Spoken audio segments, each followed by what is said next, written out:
Welcome to Brainstorm 9000. Welcome to Brainstorm 9000. Exactly. The person who said it has a name. Her name is Master McMaster. That is me. That's a fake name. Actually, her name is Jane McMaster, but because she has master's degree in philosophy, she decided to call herself Master McMaster, and I like it. And my name is on this podcast Dr. Schultz, because Dr. I'm a real Schultz. doctor, and my last name is Schultz. So now that we've squared that away, welcome to Brainstorm 9000, the podcast where we talk about brains and everything else. So today, we are going to talk about the introduction to the ever-present question of nature versus nurture. And especially about the three brains that have become so popular in our modern culture. Anywhere I go in the last couple of weeks, people talk about the same documentary. Yeah, and this has been a really interesting question that a lot of people have talked about for a while, but I got really excited about it again recently because I saw this documentary. It's a CNN documentary, and it's called Three Identical Strangers. So if you haven't seen this movie and you really want to see it, maybe skip forward a little bit because there's going to be some major spoilers, but also you should definitely see it because it's very interesting. So... Really? Have you seen it? So I tried to watch it in its entirety and fell asleep in the first 5 minutes. Then I watched it again in the morning.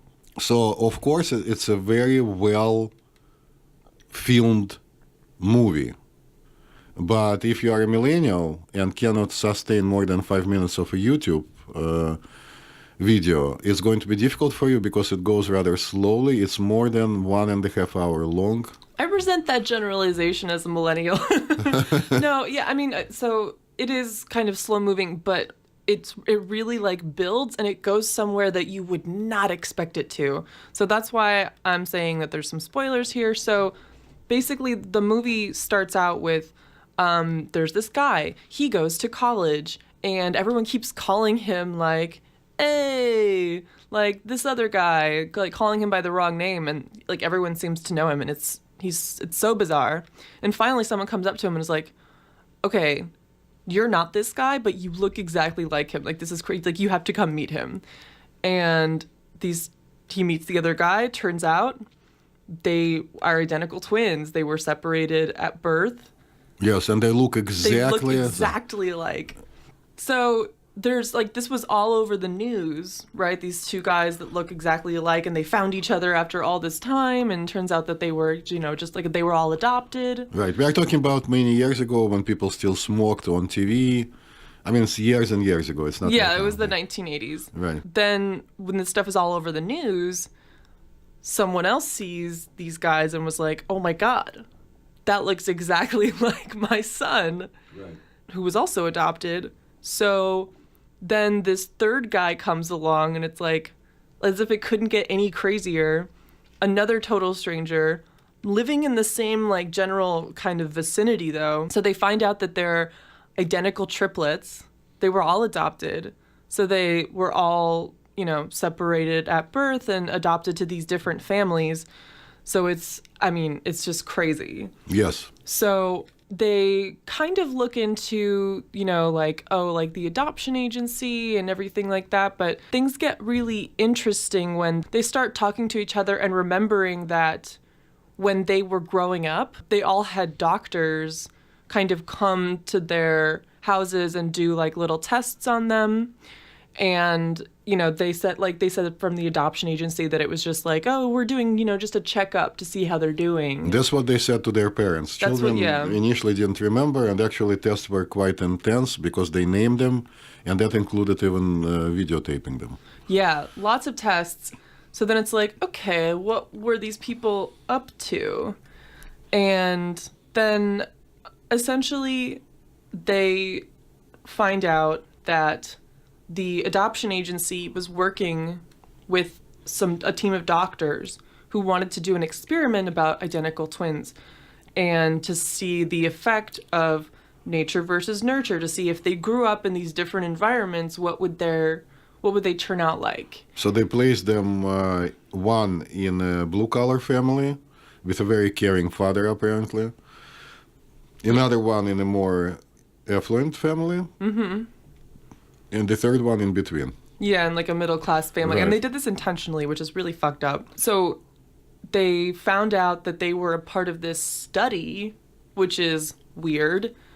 And then they eventually found out that the purpose of the study was to look at mental illness and, you know, if it would be passed on to these three boys and how it might develop in different environments or not develop because the mother had a history of mental illness. And actually, which is important for our further moral discussion, she conceived them as a result of a prom night and basically gave them away because she was very, very young and couldn't handle them.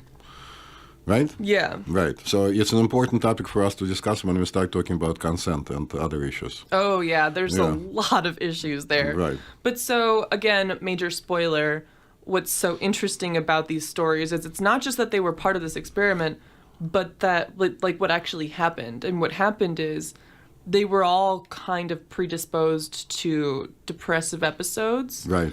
But one of the brothers in particular, who was, like, known as the most charismatic one of them all, Right. ends up being diagnosed as bipolar, and he eventually killed himself. Right. So the other brothers started looking into it, and then in the 90s, one of the prominent journalists did his research and found out who actually conducted the study, but the study was sealed. It's still sealed at Yale in a vault and cannot be unsealed, I think, until the 60s of the century. So the whole situation is very upsetting, but it brings out a lot of questions, and one of them, the one that we decided to talk about today, is nature versus nurture. Yeah. But before we go anywhere else, for those of you who are going to watch the movie, and probably rightfully so, will become very upset, how come children were randomly assigned and nobody asked anybody. There is an issue of a capacity for informed consent. Like, for example, who can and who cannot make decisions about themselves or other people. So it's not discussed in the movie at all, and I'm not trying to make it nice. You have the right to have your own feelings about what you see. But the underage mother probably could not consent or don't consent to where the adoption goes, and maybe gave away her rights. And children, of course, had no capacity to consent because they were little teeny tiny babies, couldn't talk and couldn't understand anything. And then they became later on even minors. And the adoptive parents certainly Didn't know about this experiment. So you might consider it immoral or moral, that's up to you, but nothing could have been done, and the attempts to sue somebody would have been for nothing because there's nobody to sue. But twin experiments, have been conducted throughout human history again and again and again because people really want to know how much is predetermined. I'm talking about even people doing this stuff before genetics was discovered and appreciated. Yeah, actually, so to do just like a quick history recap. So pre-genetics, the idea of, you know, whether you were kind of born with certain traits or ideas or whether you like learned them from the world was always a question in philosophy, like going back like way, way, way back, ancient Greece and everything. And then, of course, probably a lot of people have heard of the phrase tabula rasa. Right. At least people who took an intro to philosophy class. So can you explain it, please? So tabula rasa was an idea that was really put forth by John Locke, an empiricist in the 18th century. Right. And tabula rasa means blank slate. And so that was a very popular idea in philosophy for a very long time, that you are born basically like your mind is a blank page. Right. So there's nothing already there.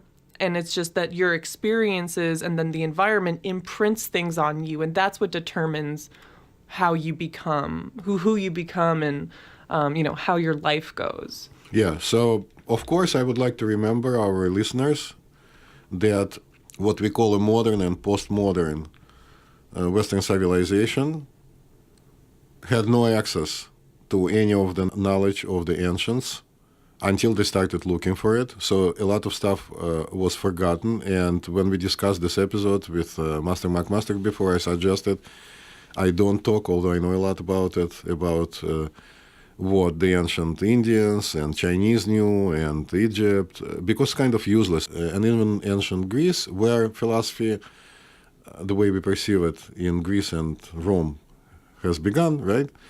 It was kind of forgotten. So some people, of course, believed that they are given everything they have by God, right? And some people completely didn't believe. And tabula rasa idea is still a very prominent one. It's still being debated, actually, quite a bit. Yeah, so tabula rasa would be like the nurture theory. Right. That everything is nurture. Right, and nothing else does exist. So then with the onset of genetics, the Yeah. discovery of genetics, Dr. Schultz, you're an expert here. Take it away. Well, I'm not an expert, but I had to study it in high school, and since I knew I wanted to be a doctor, of course I paid attention. So the first person in postmodern history was Johann Mendel. He was an Augustinian friar. Oh yeah, I've heard of Mendelian genetics. Yeah, so he worked on pea plants, and in 1866 in Leyden published what is now called Mendelian inheritance. So he suggested an idea of heredity, but it was conveniently forgotten because people just didn't care until 1900s, where people in quotes kind of rediscovered Mendel. It was done by Hugo de Vries, Vries, and Karl Correns, and Erich von Teschemark. You're really doing these names justice. I love it. Well, I don't know.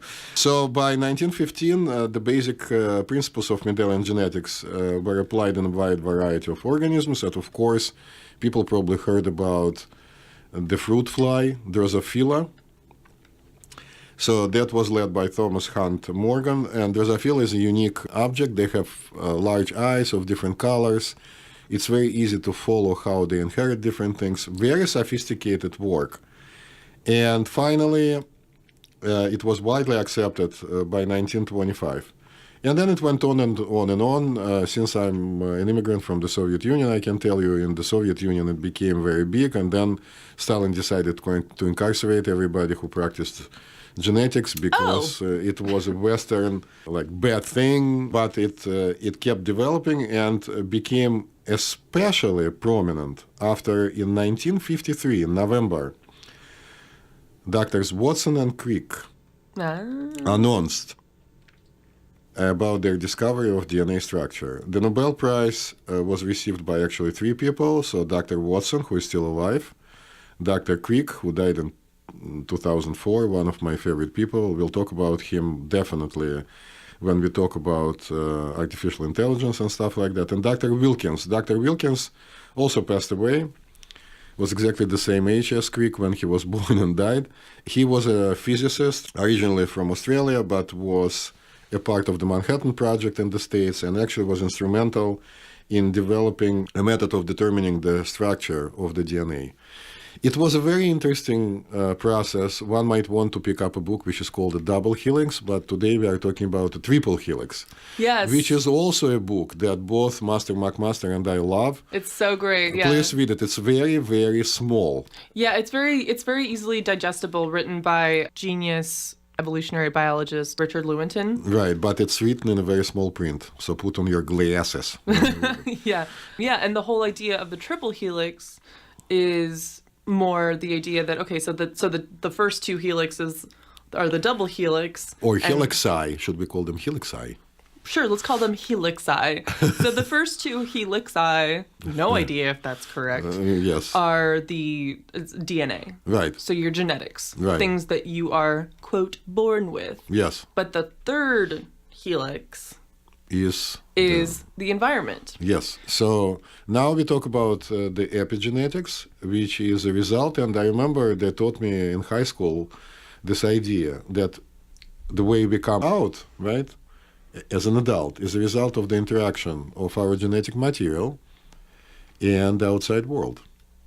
Yeah, and that's, for a while it was kind of hotly debated, but especially in more recent decades, this has become the most prominent theory, even though the exact relationship between, genetics and environment, nature and nurture, and all of that is nowhere near like consensus. Just to make it totally crazy for our non-biologist brains of the internet. Yes, Master McMaster calls you guys who listen to us. I don't call you non-biologist brains, just the brains. The brains of the internet. So DNA is instrumental in many things, including it has encoded what peptides have to be synthesized. And we are all made out of peptides, carbohydrates, right? It's very complicated. Fat. Yeah.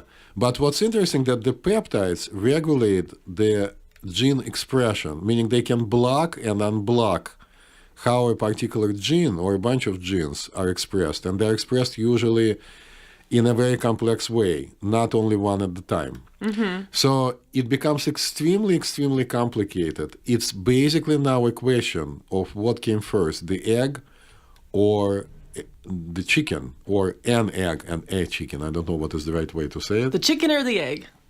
Exactly. So it's very, very complicated, and every time I try to pin yet another scientist down when we talk about this stuff, and believe me, I have friends with whom we talk about this stuff, they become very evasive because they don't know the exact answer. So we are still looking. I want to remember who said it. Maybe Master McMaster can tell us, but probably Descartes said that the more I know, the more I realize how little I know. That's Socrates. See? So Socrates. Mm-hmm. At least I showed that I know some names here. Yay. Yeah. So, but for me and for Master McMaster, who is forced to listen to me because she's sitting right across from me right now, one of the most interesting things is talking to my clientele about how predetermined what they've got is, because people are very concerned. Like, was I born with ADHD? Was I born with depression? Was I born bipolar? Yeah, or like, did something happen to me that made me this way? And this is, I think, as someone personally who has had mental health issues, this is a really important question psychologically just for us, because it's all about the idea of like, okay, is this something that I absolutely cannot help? Could this have been different? And like when you talk about like the triplets in the documentary, they talked about like, like what happened? We were all born genetically identical. Right. But one person ended up killing themselves. Right. So what's the difference? And like, how can these things be prevented, or how can they be predicted, and how determined is it really? So that's really, when we're talking about mental health in nature versus nurture, that is the gusto, that is the golden ticket. That's the main issue. So I would like to start from offering you a very simple scenario here. Imagine that somebody is born in a situation when we know that this person genetically is predisposed to becoming an alcoholic. If this person will never meet alcohol, meaning will never try it, they're not going to become alcoholics because excess does not exist. So it's a non-issue. Is alcoholism, is there a consensus that there's a genetic basis for it? No, there is no consensus about most of the stuff. Well, yeah, that's true. But family history studies, of course, that do exist indicate that there is a predisposition and it runs in the families. And for example, since I'm a Russian, I'll tell you that in Russia, people talk about the stuff. Oh, yeah, he's an alcoholic because his father was an alcoholic and his brother is an alcoholic. It's kind of like kitchen genetics, right? But also long-term studies indicate that there could be some predisposition. But this is a very good example of epigenetics. You have no excess, you don't become an alcoholic. Right. But then it becomes extremely complicated. Like, for example, what if somebody is predisposed to having high blood pressure? Like, for example, on my mother's side, in my family, high blood pressure definitely runs genetically, I have to say, because she had hypertension but died 92 because she took medication. I have hypertension, I'm medicated. My uncle, who is her brother, who is still alive, has hypertension in his late 80s and is doing well, also on medication. But have I known that I have family history of hypertension when I was, let's say, 10? Me probably not that important, but my parents, they would take certain steps to prevent me from being exposed to stressors that could have caused it. Like, for example, I didn't do much of sports when I was very, very young, and started doing sports only conscientiously by my own design in my late teens, early 20s, when it was too late. I already was diagnosed with hypertension and had issues. Maybe if I ate in a particular way, exercised since a very young age, let's say did yoga, which was available, but who knew about it? I was born in 1955, you know? Blah, blah, blah, blah, blah. So what people are looking for currently in medicine is to be able to predict what is your risk factor. I don't know, have you ever done 23andMe? I haven't, but I really want to. I know that it's probably not, totally accurate. There's some skepticism about it. Do you think it's legit? Well, I don't know how legit it is, but I did do 23andMe. Oh, awesome. And it told me that I don't have most of the risk factors that I would be afraid of. Yeah, because there's like a basic one where you can do like your genealogy, and then there's the health one too. Yeah, I actually wasn't that concerned about genealogy. I was concerned about the health one. And after I spoke to people who had 23andMe done the first year after it came out, the price definitely has come down. And I'm not here to promote 23andMe. There are others, right? But the drive here is to do research, and they ask you whether you want to participate in their research or not, to continuously do research, to be able to statistically predict what is the likelihood of you developing certain issues. Like, for example, there are genetic markers for breast cancer. They're called BRCA. There are genetic markers for ovarian cancer. Yeah.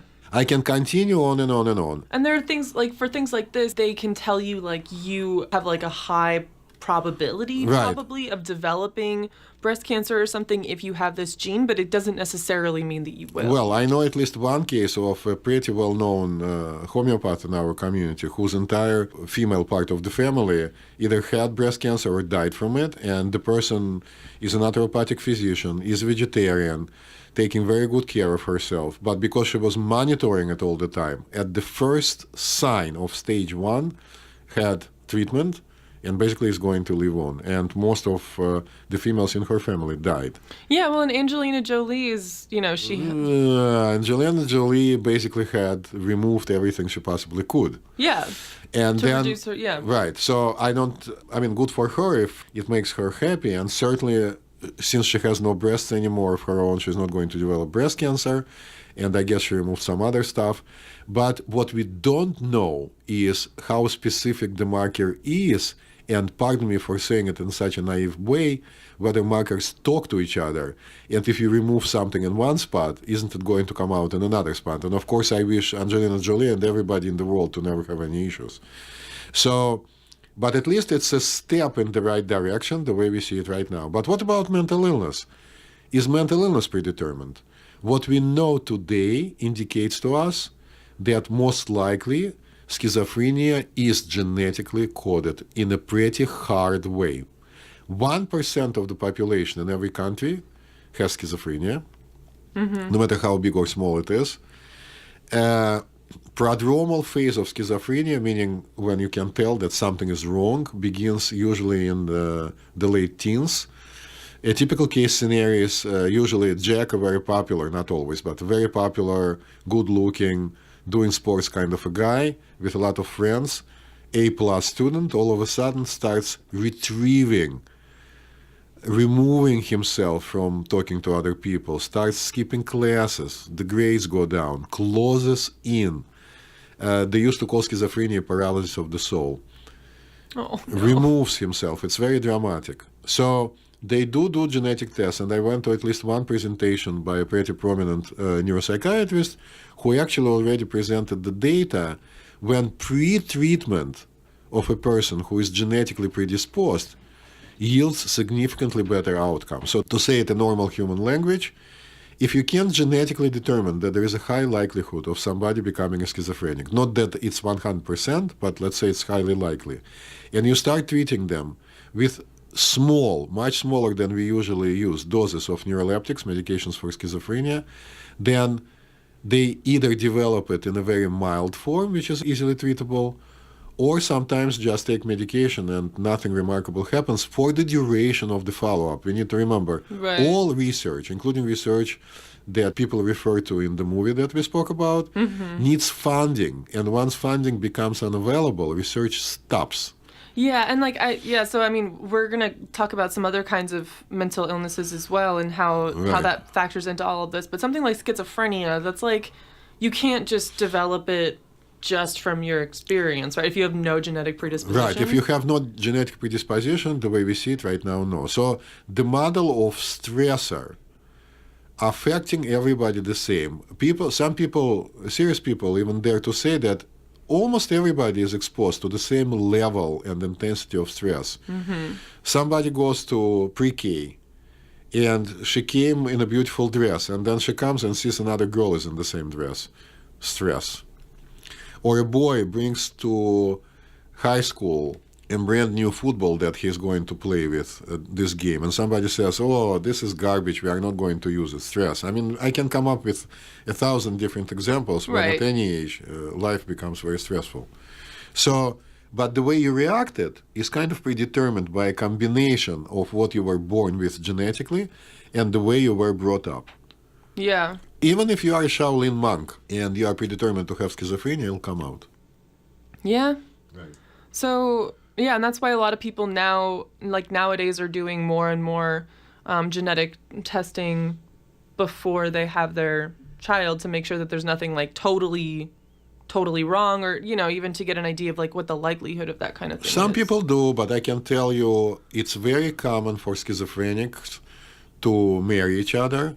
Because, come on, where do you meet each other? You meet each other where you are socially active. So if you meet each other at the hospital during your hospitalization or at the clinic, then you go out, and then who wants to listen to people who tell you not to have children? I mean, it's not a Nazi Germany here. Yeah, well, and another disorder that has a very high heritability rate is something like Huntington's disease. Yeah, which is an easier to understand, very simple genetics kind of thing. But I can tell you that there is a disease that is 100% genetically predetermined, which is Down syndrome, right? When there is a deficiency on a particular chromosome. Right.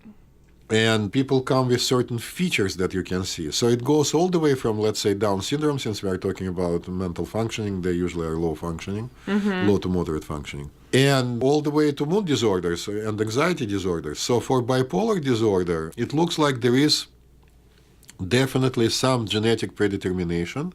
Also for unipolar depression. Yeah, and like when we say, you know, predetermination, it's like you have a genetic predisposition, so you're born with a certain set of genes that affect certain things in your brain and your body. Expressed in a particular way, and I would like to mention right off the bat that I met a large number of highly functioning schizophrenics. So a person has a diagnosis of schizophrenia, but responded very well to relatively very small dose of medication and is completely integrated in the society. You would have never thought about it.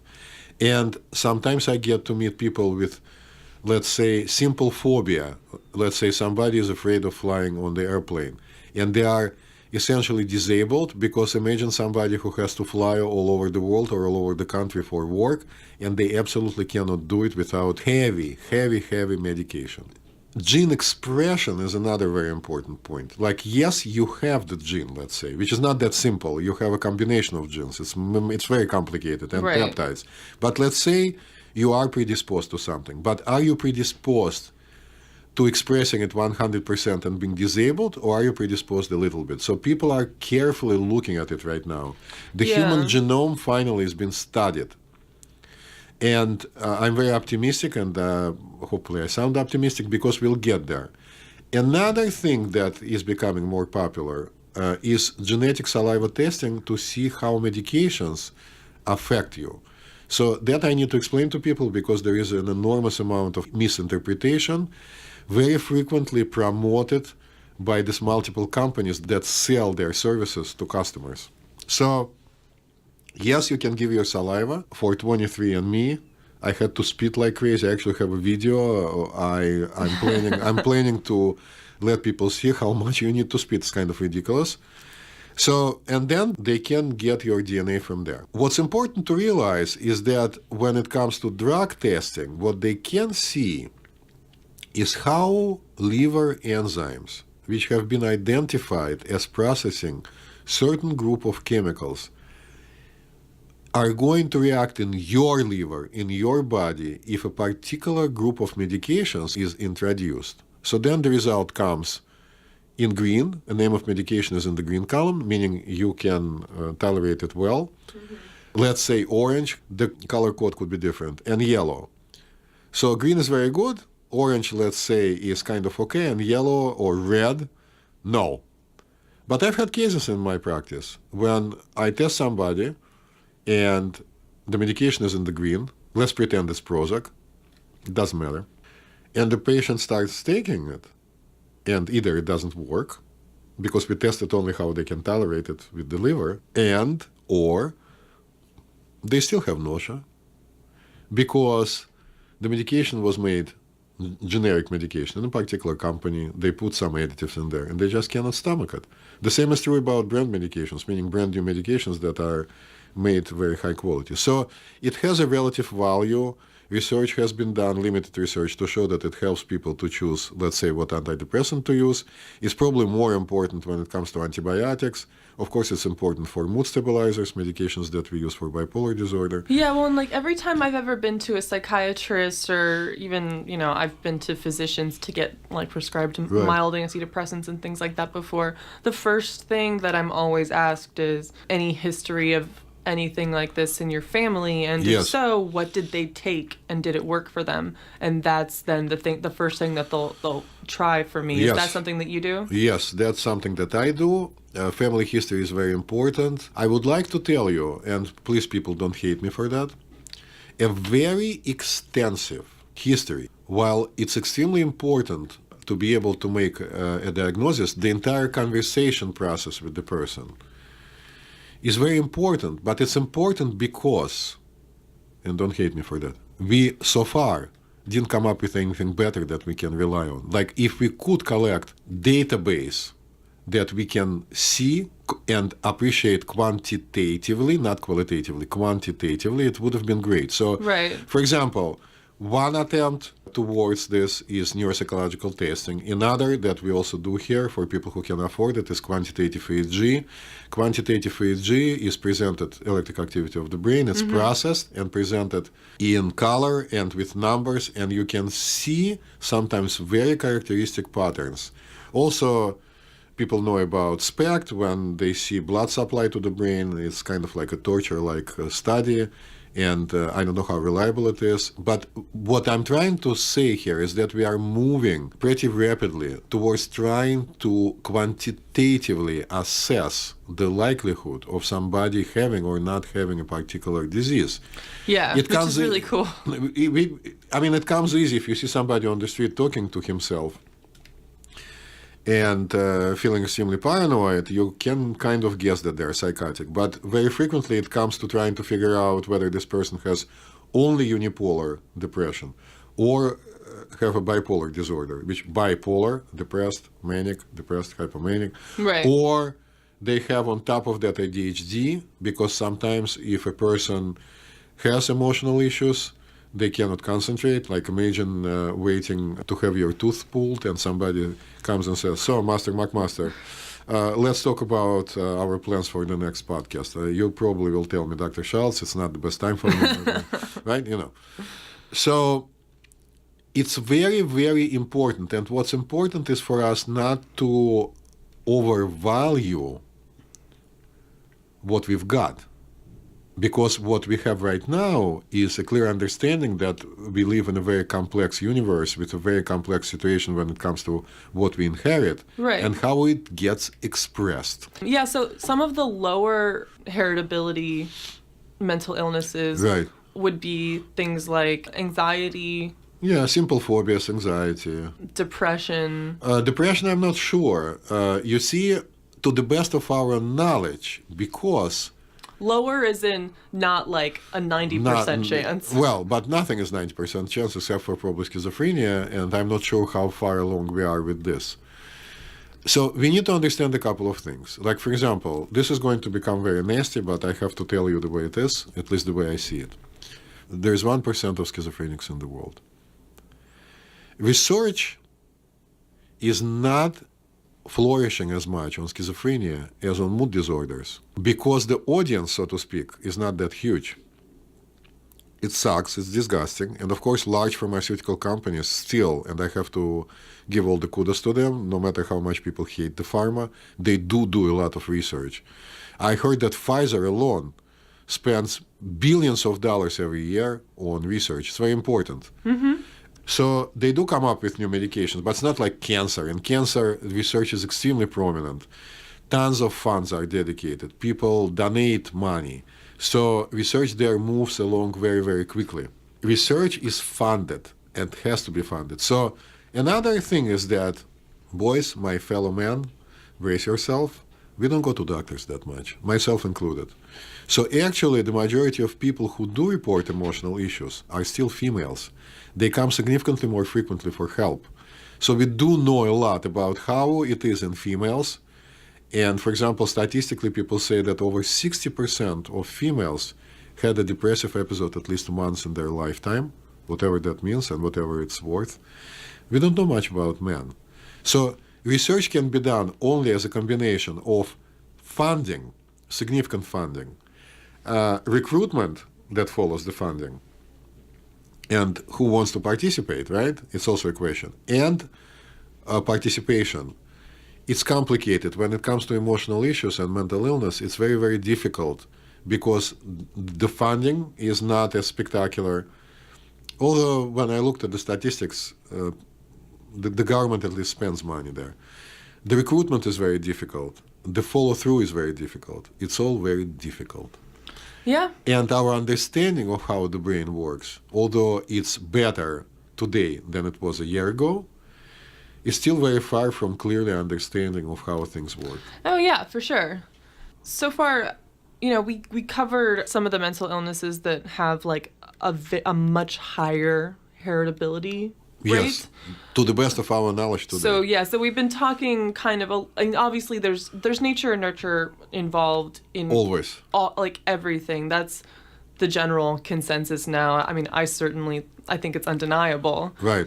But for the things that have like a lower heritability rate, that's where the question of environment is more prevalent, because something then has to, like, there have to be specific things that happen like in your childhood, your developing years, certain stressful life events. I mean, there are things that happen in your life then that can trigger certain things that if maybe you didn't have that, wouldn't have triggered that. It wouldn't have triggered it when you were a little child, but it will predictably trigger you later on in life. A lot of therapists are always, they want to talk about like what happened in your childhood and like how is this traced back to your childhood.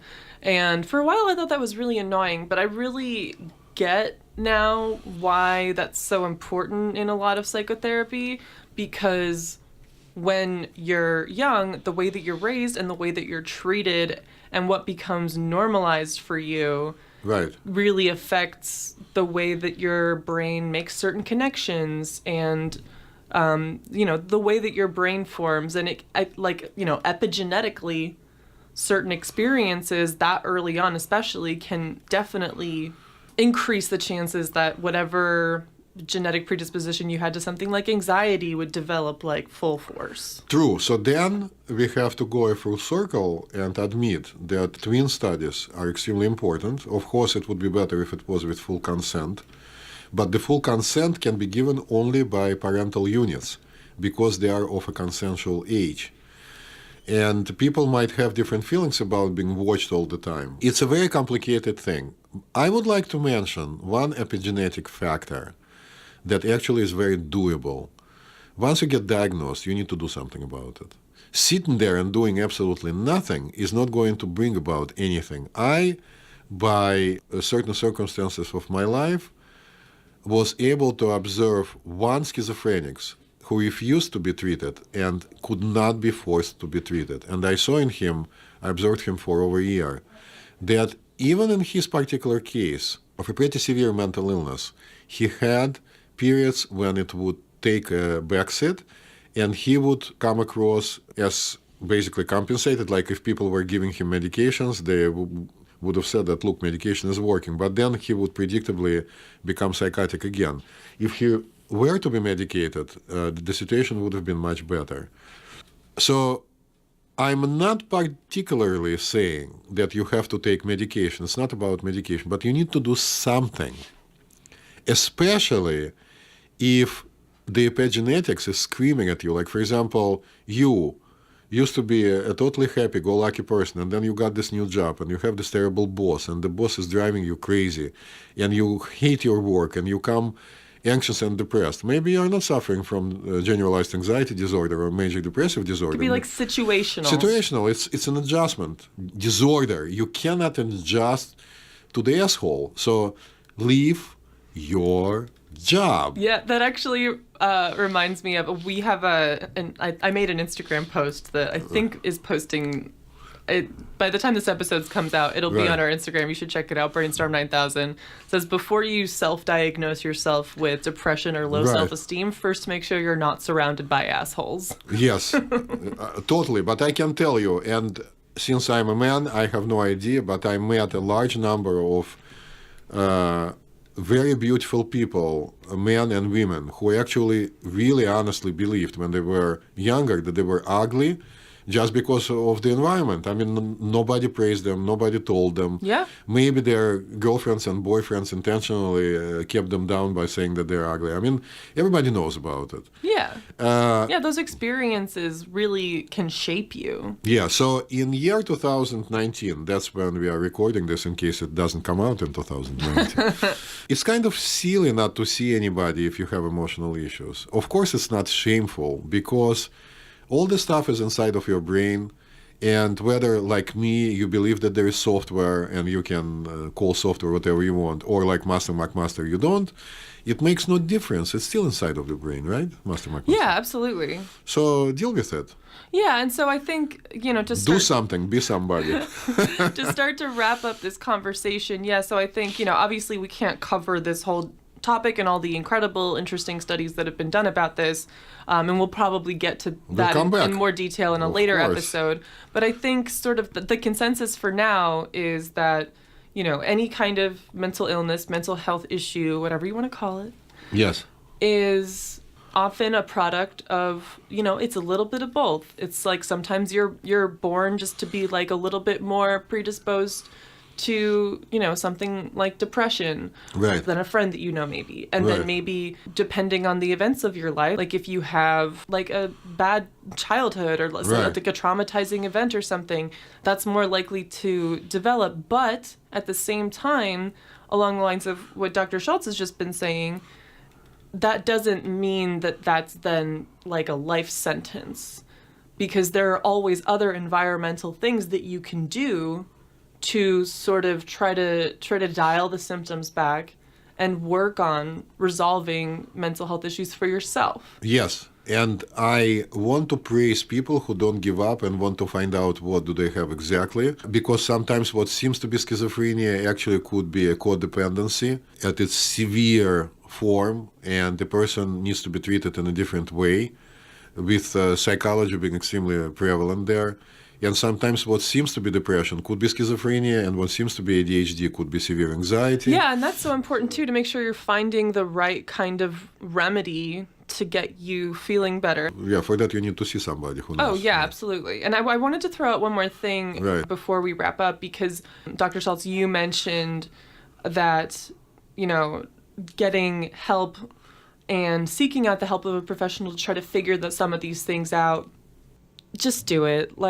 So, it seems almost like a no-brainer. I want to just throw in there, just to anyone who might be, dealing with a mental health issue right now, that as someone who's personally been there, I know that even though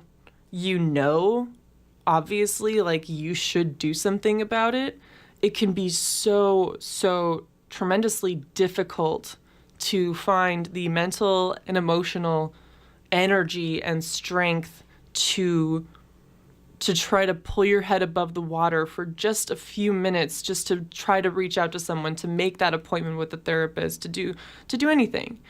And so, to anyone who is dealing with that, who wants to feel better, because Right.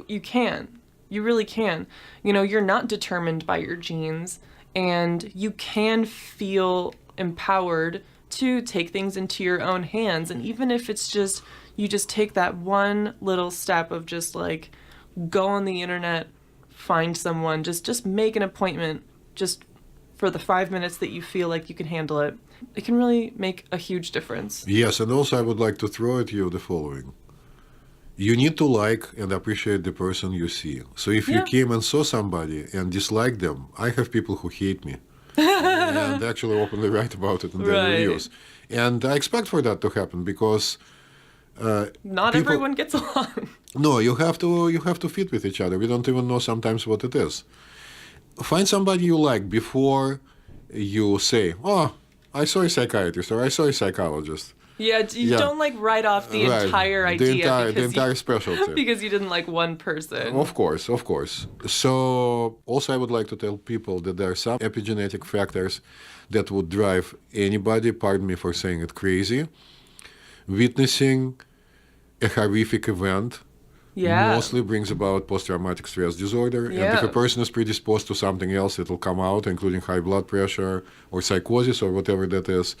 Doing drugs continuously, even the benign ones, in quotes, can bring about severe problems. Or what you've got could be drug-induced. For example, if you smoke pot every day, which is your own business, do not come asking whether you have ADHD or not, because it does decrease concentration. It mellows you out, good for you, right? And if you drink alcohol every single day, about half a bottle or a bottle a day at night, and you wake up depressed, that's what alcohol does to you. And we've not said to everybody. What we've seen in previous episodes, that if you do have depression and then you do something like drink, it will only make it worse. So I think we got it. I think we did we did like a nice overview here, and I think the general, again, like the positive message that we want to leave all of our listeners with is, any kind of thing that you might be dealing with, most likely it's a combination of nature and nurture. But even for the things that you think are more genetically predetermined or something, like schizophrenia, that maybe it seems like you don't have any control over, like even for stuff like that, there is other environmental stuff, like seeing a psychiatrist and a therapist and, getting the right treatment for you, that can offset that so that you can have a better life. Like nothing is going to predetermine your entire existence. Right. And there's always a chance. Please keep your brains open, but before I sign off with my famous phrase by now to like 5 people, let me remind you that right across from me I have Master McMaster, whose real name is Jane, and she has right across from her me, Edward Schultz, or as we call me warmly, Dr. Schultz. Yes, and together we are the Brainstorm 9000 team. If you want to keep in touch with us on the social medias, you can check us out at Brainstorm 9000 on Instagram and Twitter. You can check out Dr. Schultz's awesome Instagram and Twitter at dr.schultz. And if you really want to, you can follow me, Master McMaster, at Selfie Nation USA. Yes, I went there. All right. So keep your brains open to genetics and epigenetics. All right. See you guys next week.